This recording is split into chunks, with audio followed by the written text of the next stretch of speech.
एक किसान था जो बहुत मेहनती था। वो अपने खेतों में पूरे जी जान से काम करता था। उसे अपनी मेहनत का फल भी मिलता था। हर बार उसकी फसल दूसरे किसानों से बेहतर होती थी। किसान के 3 पुत्र थे, लेकिन किसान ने कभी भी अपने पुत्रों से खेत का काम नहीं करवाया था। किसान चाहता था कि मेरे लड़के पढ़ लिख कर कामयाब इंसान बने। किसान का बड़ा लड़का कुछ दिन स्कूल जाने के बाद उसका मन पढ़ाई में नहीं लग रहा था। पिताजी के बहुत समझाने के बाद भी बड़ा लड़का स्कूल नहीं गया और पिताजी के साथ खेतों में काम करवाने लगा। किसान के दोनों छोटे लड़के पढ़ने में होशियार थे। किसान और बड़ा लड़का भी दोनों छोटे लड़कों से कभी कोई काम के लिए नहीं कहते थे। दोनों लड़के अच्छे स्कूल में पढ़ते थे, लेकिन वे दोनों सामाजिक गतिविधियों से काफ़ी दूर रहे थे। उन्हें सिर्फ अपनी पढ़ाई से ही मतलब रहता था, बाकी सब कुछ उनके लिए बेकार था। समय बीतता गया, दोनों छोटे लड़के पढ़ लिख कर अच्छी नौकरी करने लगे। दोनों की अलग अलग शहर में नौकरी करते थे।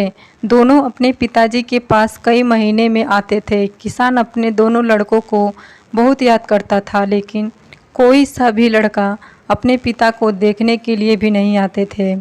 किसान अपने दोनों छोटे लड़कों की याद में दिन प्रतिदिन कमज़ोर होता जा रहा था।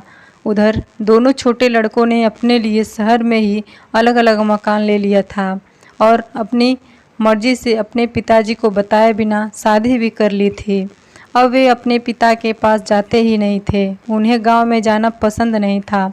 वे दोनों भूल चुके थे कि वो गांव में ही खेल कूद कर बड़े हुए थे। किसान का बड़ा लड़का अपने पिताजी के बहुत सेवा करता था।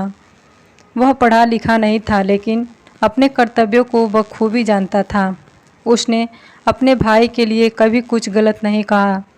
कुछ दिनों के बाद किसान की मृत्यु हो जाती है, लेकिन मृत्यु के पहले वे अपने पुत्रों के लिए एक वसीयत के नाम पर 3 पत्र छोड़ जाता है। कहता है कि ये पत्र तीनों लड़कों के एक साथ दिए जाते हैं।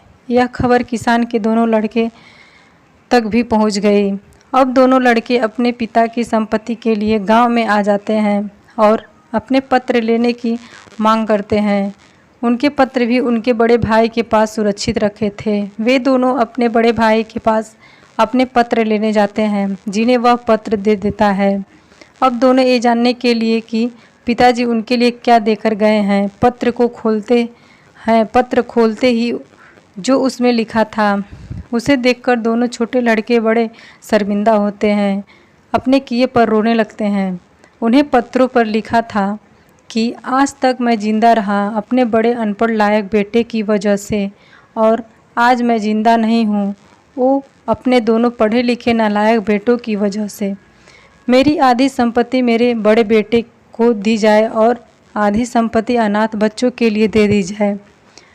आजकल की व्यस्त ज़िंदगी में हम पैसों के लिए अपने माता पिता को अकेला छोड़ देते हैं, जबकि हमें अपने बुजुर्गों की अच्छी तरह देखभाल करनी चाहिए। दोस्तों, अगर यह कहानी आपको पसंद आई हो तो वीडियो को लाइक करें, शेयर करें और चैनल को सब्सक्राइब ज़रूर करें। कहानी सुनने के लिए आपका बहुत बहुत धन्यवाद।